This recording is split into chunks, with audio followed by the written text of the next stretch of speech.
Bueno, un saludo a todos los usuarios de elempleo.com que en esta mañana se están conectando a esta transmisión en vivo. Yo soy Juan David Castro, periodista del portal, y me encuentro con José Daniel López, él es representante de la Cámara y uno de los coautores del proyecto de ley que busca crear la licencia parental compartida y por supuesto abogar por otros derechos y otros puntos que son muy importantes para este tema. Bienvenido, José Daniel. Hola Juan, gracias por la invitación. Un saludo a toda la gente del empleo.com y a quienes nos siguen a esta hora por las redes sociales.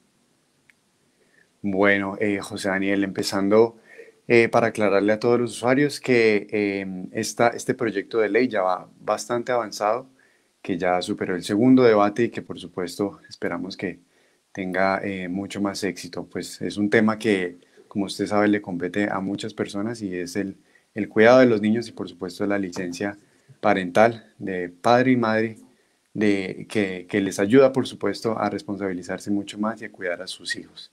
Me gustaría que empezara contándonos de manera general lo que abarca el proyecto y que ya vayamos puntualizando en cada medida que va a tomar y que incluye todo esta medida. Listo Juan, pero bueno, antes de arrancar a contar el contenido del proyecto, quiero contarle para qué es el proyecto. Y es básicamente para dos cosas. Primero, para luchar contra la discriminación laboral hacia las mujeres. Hoy el desempleo femenino es un poco más alto, digamos, la diferencia entre desempleo femenino y desempleo masculino está un poco por encima del 6%. O sea, para las mujeres, estadísticamente en Colombia, es más difícil conseguir empleo que para los hombres. Y esa brecha de acceso al mercado laboral se ha ampliado durante la pandemia. Digamos, Colombia ha producido alrededor de 3 millones de nuevos desempleados durante la pandemia, que es una situación absolutamente trágica, pero más trágico es aún que esa nueva ola de desempleo castiga más fuerte a las mujeres que a los hombres. Pero no solamente se trata de que a las mujeres les quede más difícil conseguir trabajo, sino que pese a que estudian más, hoy se gradúan más mujeres de programas de pregrado que hombres, las mujeres en promedio ganan 21% menos de salario que los hombres. O sea, el mercado laboral es un mercado laboral machista, que prefiere contratar hombres que mujeres y prefiere, o más bien le paga mejor a los hombres que a las mujeres. Y ese es el primer objetivo, luchar contra eso. El segundo objetivo que va de la mano tiene que ver con promover nuevas formas de masculinidad en la sociedad colombiana. En el rol tradicional, Juan, seguramente el de sus papás o el de sus abuelos o el de los míos, el hombre era el proveedor de la casa, era el jefe de familia y la mujer era la encargada de las labores del hogar. Mis abuelos, por ejemplo, mi abuelo paterno, el señor salía a trabajar a las 4 de la mañana, volvía ¿a qué horas volvía? 11 12 de la noche de trabajar, llevaba la plata para la casa y mi abuelita tuvo 10 hijos. Y ella se encargaba de la crianza, de la cocina, de atender todos los roles del hogar. Eso se va heredando generación tras generación. Yo me acuerdo, perdone que me pongo anecdótico, pero es para significar mejor lo que quiero decir, que cuando yo era muy chiquito en mi casa, mi abuelita era la que dirigía, digamos, las labores de la casa, porque mi mamá ya trabajaba, fíjese cómo con el tiempo van cambiando las cosas, y al primero que le servían la comida en mi casa era mi papá, era el jefe de casa, era el proveedor. Hoy no es así. Hoy, por ejemplo, en medio de la pandemia, que todos pasamos el mismo tiempo en casa, pues las labores del hogar las repartimos parejito.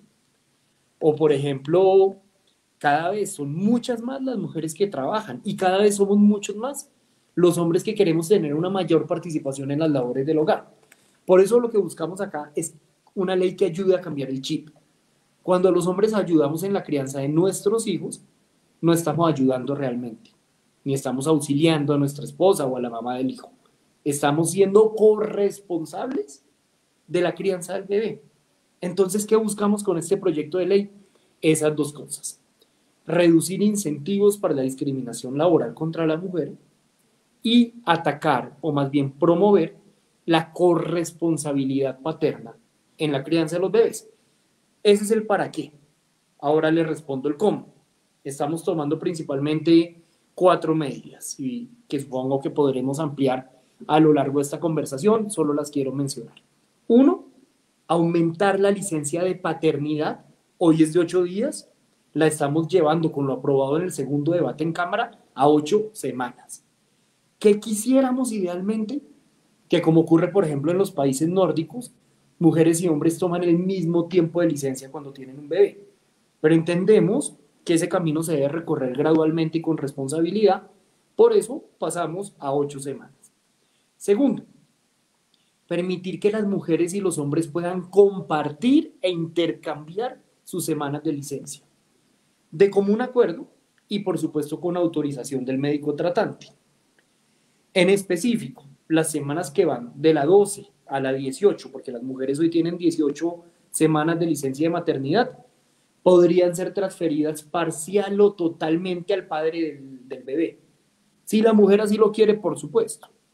Y obviamente eso debe funcionar en hogares o en relaciones en donde no existan antecedentes de violencia intrafamiliar. Esa es la segunda modalidad, es absolutamente opcional. La tercera modalidad, que de algún modo ha agarrado mucha fuerza durante la pandemia, es la licencia flexible. ¿Qué implica eso? Que usted, Juan, tiene un hijo. Por ley le van a tocar 8 semanas. Pero usted, de común acuerdo con su empleador, no por imposición suya, podría convertir esas 8 semanas en 16 semanas y a cambio durante esas 16 semanas trabajar medio tiempo y desde su casa. Si a usted no le interesa, pues no se aplica la figura. Si a usted le interesa, pero su empleador no lo admite, tampoco entra a operar esa figura. Y tercero, o cuarto, perdón, medidas antidiscriminación en procesos de selección, como prohibir, por ejemplo, preguntas de usted cuándo va a tener hijos, o usted se va a casar, ese tipo de preguntas de planes reproductivos, de planes familiares en entrevistas de trabajo, vamos a prohibirlas. Y también establecer que cuando una mujer candidata a un puesto le pidan exámenes de sangre, la mujer pueda escoger el laboratorio donde se hace esos exámenes de sangre. ¿Cuál es el sentido de eso, Juan? Que hoy en día está prohibido, digamos, que un empleador le pida a las candidatas prueba de embarazo. Pero ¿qué ocurre en algunos casos? Que sin duda no son la regla. Que el empleador le dice, vea, queremos saber cómo está de triglicéridos, cómo está el colesterol, vaya y se hace el examen de sangre con este laboratorio de confianza. Y el laboratorio de confianza, con la prueba de sangre por debajo de cuerda, aprovecha para hacer la le prueba manda la de alerta al embarazo. empleador pilas que esta señora está embarazada. Y pues claramente eso sí constituye una oportunidad de discriminación laboral enorme. Claro que sí. Entonces, Juan, ese es a grandes rasgos la ley, el proyecto de ley de licencia compartida. Ya lo aprobamos en 2 debates en la Cámara, faltan 2 más en el Senado y hecho eso, será ley de la República. Bueno, así como usted lo dice, de que se apruebe la ley, como también lo ha dicho Juanita Gobertus, otra de las coautoras del proyecto, esto dinamizaría muchísimo el mercado laboral y por supuesto que generaría un cierto rompimiento en esa brecha de desigualdad que hay entre hombres y mujeres a la hora de buscar empleo. Y bueno, yo quiero que empecemos hablando sobre la licencia parental compartida. Esta licencia, según lo que usted me dice, de que ya no son, que ya serían 8 semanas para el padre, entonces ahora sería una licencia compartida de 26 en total. Me gustaría que me aclarara ese punto. Sí, son 26 semanas, 18 para la madre, 8 para el padre y las últimas 6 semanas de la madre pueden ser transferidas parcial o totalmente de común acuerdo al padre si así lo quiere la pareja. Bueno, yo le quería también preguntar respecto a esto y es, ¿esta modalidad permite que se intercalen esos periodos o de pronto que se tomen de manera simultánea entre No, padre y madre? no salvo en un caso específico, y es que la madre, aparte de estar gozando de su licencia enfrente, digamos una incapacidad médica seria, caso en el cual sí permitimos que el hombre tome su licencia de paternidad simultáneo a la licencia de la mamá.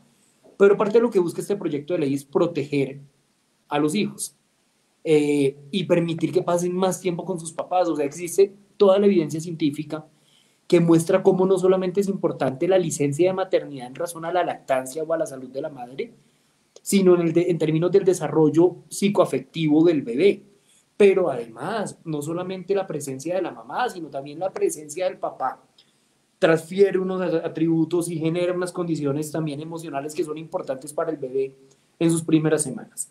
Bajo esa premisa, queremos que pase la mayor cantidad de tiempo, Juan, el bebé con alguno de sus padres. Por eso las licencias Si optan por el modelo de licencia compartida, si no funciona igual, funciona normalmente, deben tomarse primero la de la mamá y después la del papá. Lo que permitiría que entre las 18 semanas de la mamá y las 8 semanas del papá, el bebé termine pasando 6 meses con alguno de sus progenitores, lo cual creo que también es clave en términos de derechos de la infancia. Listo. José Daniel, ahora yo le quería preguntar y es sobre la licencia parental flexible. Usted menciona un aspecto, un término que es muy importante hoy en día y que se nombra muchísimo, esto debido a la pandemia, a la situación, y es el teletrabajo, ¿no? En el proyecto también se menciona esto. Y es que la persona, bueno, los padres pasarían a cumplir con un medio tiempo de trabajo desde la casa, ¿cierto? Sería así.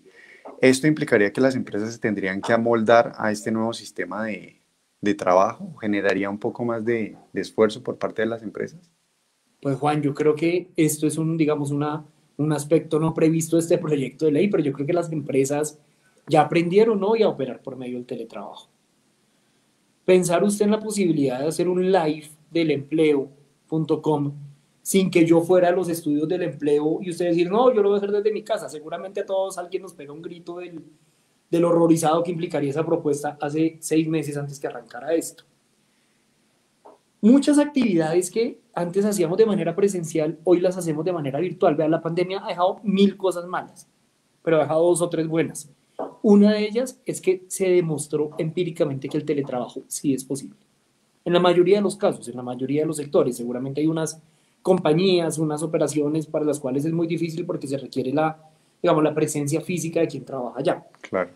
Pero en el caso, en términos generales, no. Yo creo que esta pandemia va a hacer que las empresas en general, y sin necesidad de esta ley, sean mucho más abiertas al teletrabajo. El teletrabajo genera ahorros muy importantes, por ejemplo, en términos de arriendo o compra de oficinas, en términos de servicios públicos. El teletrabajo genera eficiencias para una ciudad en términos de movilidad, en términos de los trancones. Si la gente trabaja desde la casa, no sale a ser parte de la congestión del Transmilenio o del trancón de las calles. Entonces yo sí creo que, digamos que de algún modo esto no va a representar un reto mayor para las empresas, toda vez que ese reto ya lo tuvo que enfrentar. Y que parto de una hipótesis, y espero no equivocarme, y es que superada la pandemia, si llegara una vacuna mañana y nos la pusieran a todos, le juro que pasado mañana muchos seguirían teletrabajando pese a que ya pueden ir presencialmente. Así que esta propuesta de licencia flexible, que permite duplicar el tiempo en casa durante la licencia, pero teletrabajando de medio tiempo, creo que va a tener un uso masivo, porque para los empleadores puede ser deseable, digamos, no perder tiempo de la curva de aprendizaje que lleva un trabajador, así implique reducirle la carga laboral. Y para los trabajadores, digamos, usted como seguramente para una mamá es muy duro tener que trabajar medio tiempo las primeras semanas. De hecho, la ley no lo permite. La ley no permite que en las primeras 12 semanas una mujer recurra a la licencia flexible, porque son 12 semanas para la lactancia, para la maternidad, también por razones, digamos, médicas o biológicas.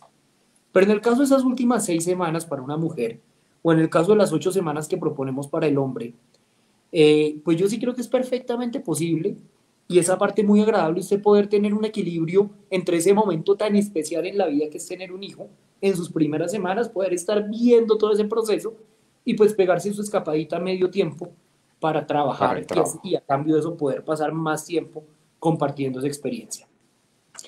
Bueno, José Daniel, aquí nos empiezan a llegar las preguntas de los usuarios del empleo.com a los cuales les sigo reiterando la invitación para que participen.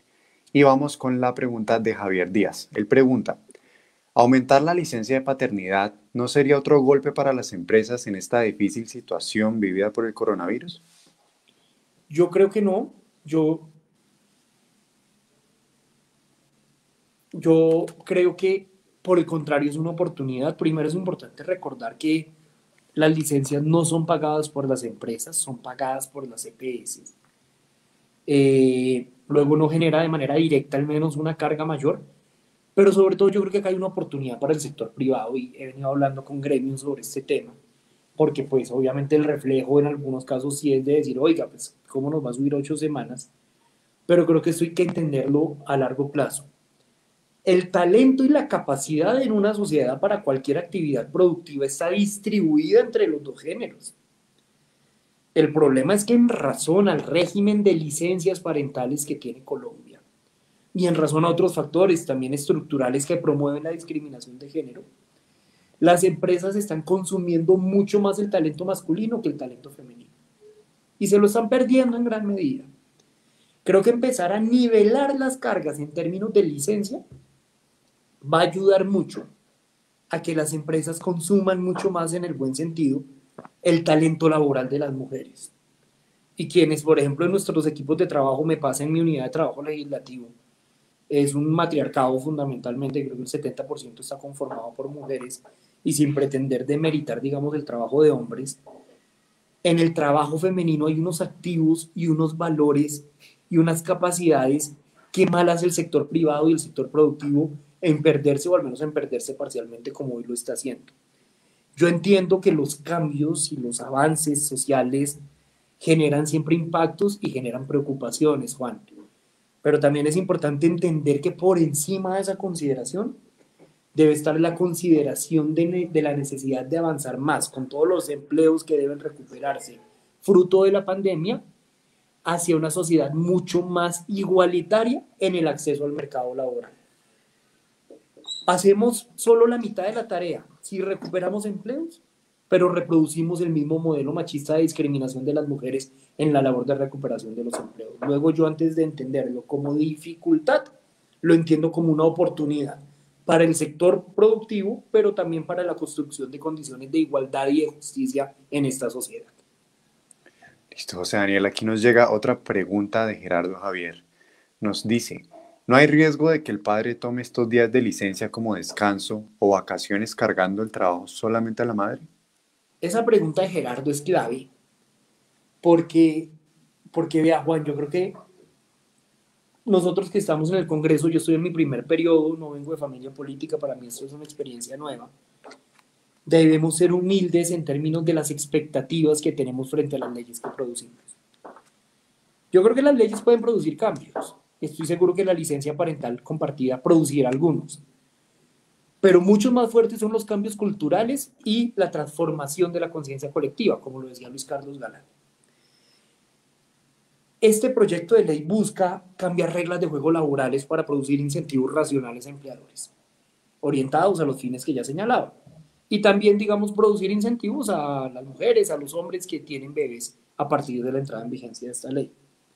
Pero naturalmente buscamos también producir una reflexión mucho más de fondo sobre el rol del hombre en una familia. Yo veo un cambio en el chip. Yo veo que los hombres cada vez son más comprometidos, somos cada vez más comprometidos en las labores del hogar, en las labores de cuidado. Veo cada vez más hombres vinculados en la paternidad. De hecho, por ahí la Embajada de Suecia, que ha sido una aliada maravillosa en el trámite de este proyecto, lanzó hace poco un concurso de exposición fotográfica sobre hombres ejerciendo la paternidad en medio de la pandemia y pues muestran, digamos, fotografías espectaculares de cómo los hombres están pasando más tiempo por la pandemia o más allá de eso por un cambio cultural de más larga escala con sus hijos, pero obviamente siempre está el riesgo que el uso cultural, que la idiosincrasia, riña con la ley.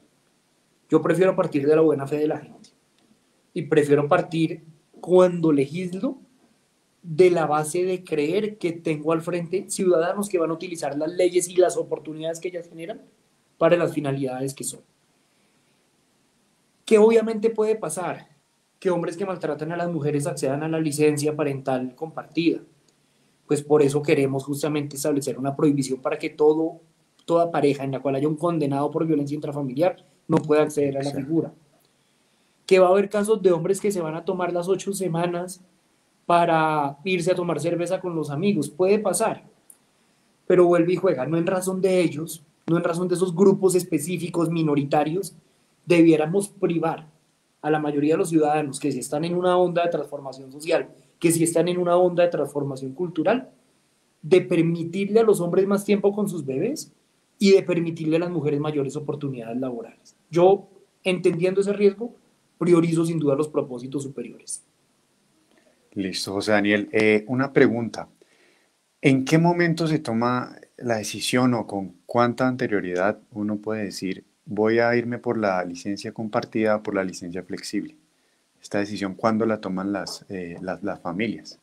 No, esta decisión debe tomarse, en el caso de la licencia compartida, digamos, le respondo en tres partes.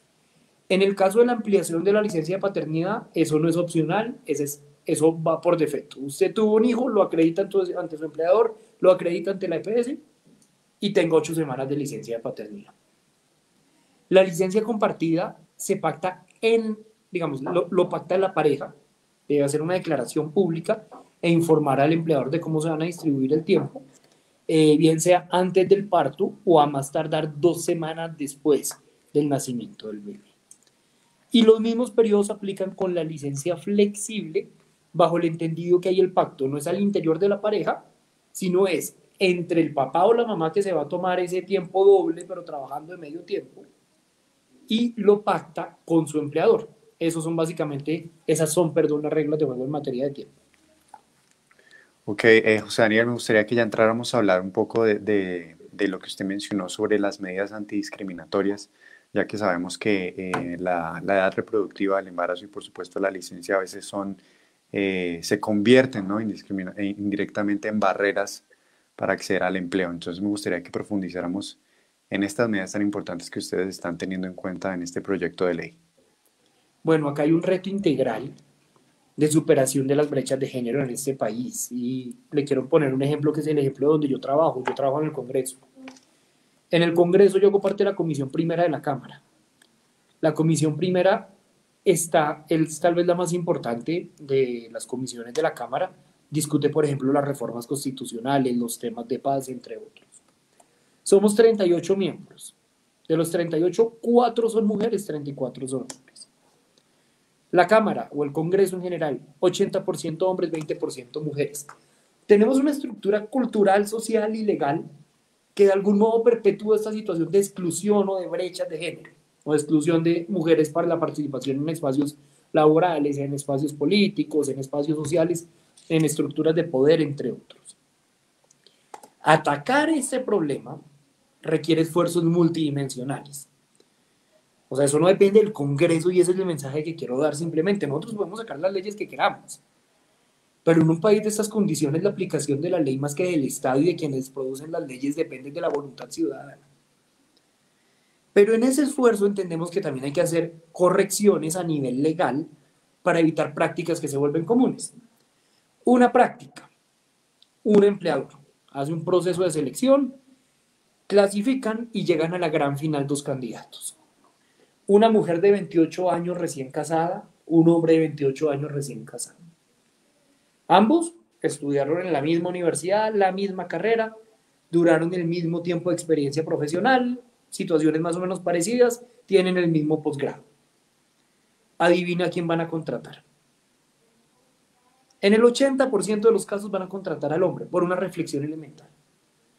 Y es, si esta mujer recién casada de 28 años, pues si su pareja llega a quedar embarazada, digamos, si la pareja queda embarazada, porque no solo queda embarazada la mujer, sino los dos quedamos embarazados, pues esta señora se nos va a ir 4 meses de la oficina y puede que la pague la EPS, pero pues seguramente sí nos va a tocar perder al menos todo ese tiempo y toda esa curva de aprendizaje. Por otro lado, el hombre sí se va solamente 8 días. Por esa razón, creo que es tan importante empezar a nivelar los tiempos de licencia y por esa razón es tan importante también introducir el factor de incertidumbre que supone la licencia compartida. Pero aparte, el empleador para curarse en salud le pregunta generalmente más a la mujer que al hombre, porque lo del hombre no sería grave, es, oiga, ¿usted tiene novio? ¿Usted se va a casar? ¿Se casó? Ah, ¿y hace cuánto? Oiga, ¿y planea tener hijos? Y esas preguntas que muchas veces se disfrazan en un entorno de jovialidad o de informalidad de la conversación, casi como si no hicieran parte de la entrevista, sino terminan siendo o aparentando ser estrategias de romper el hielo, pues en la respuesta a esa pregunta ahí se fue la bobadita de la decisión de a quién contratar. Claro. Entonces, prohibir la realización de este tipo de preguntas creo que sí es clave para el mismo propósito del que acá hemos hablado a lo largo de esta conversación, Juan. Y lo propio con la otra medida antidiscriminación que ya explicaba, y es listo, usted por razones médicas de salud ocupacional necesita contratar personas sanas. Fantástico, hágale exámenes médicos. Pero aseguremos la confidencialidad de la información biológica de las mujeres para que sus pruebas de sangre no sean utilizadas para obtener pruebas de embarazo camufladas. Y por esa razón la fórmula es muy simple y es, haga los exámenes médicos. Entendemos que para muchas industrias, por ejemplo, ese dato es de la mayor relevancia, pero permita que la mujer escoja el laboratorio en el cual se va a realizar la prueba de sangre. Es eso O- básicamente. ok, José Daniel, en cuanto a las entrevistas laborales, ¿las empresas o empleadores recibirían algún tipo de multa o de sanción por hacer este tipo de preguntas discriminatorias? Así es, Juan.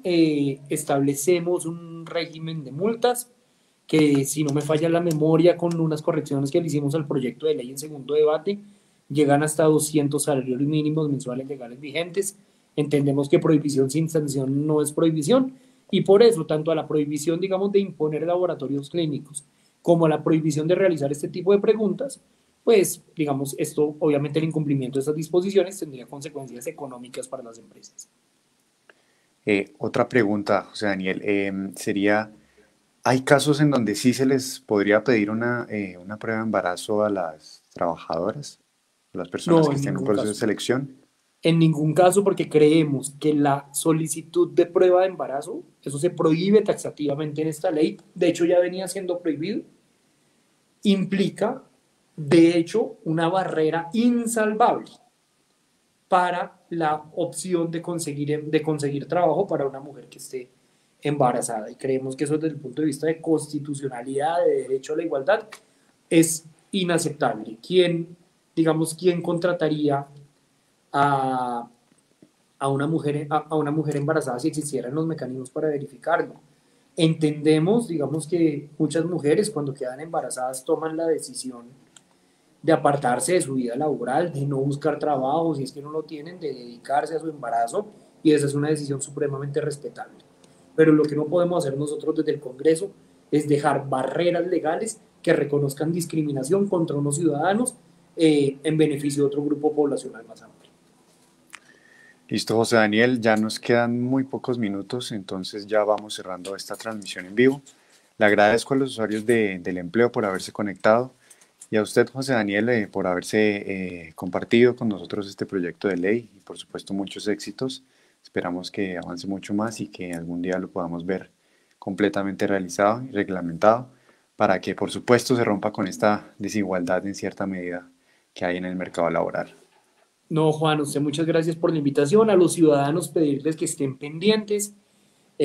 Nos queda hasta el 20 de junio para sacarle los dos debates que faltan. Si quieren apoyar este proyecto o quieren rechazar este proyecto, en Twitter tenemos un hashtag en donde concentramos toda la conversación sobre este proyecto de ley, que es el hashtag licencia compartida. Ahí también bienvenidos sus comentarios y de verdad, Juan, y al equipo del empleo, mil gracias por esta invitación tan chévere. Gracias a usted, José Daniel, y a todas las personas que nos estuvieron acompañando el día de hoy.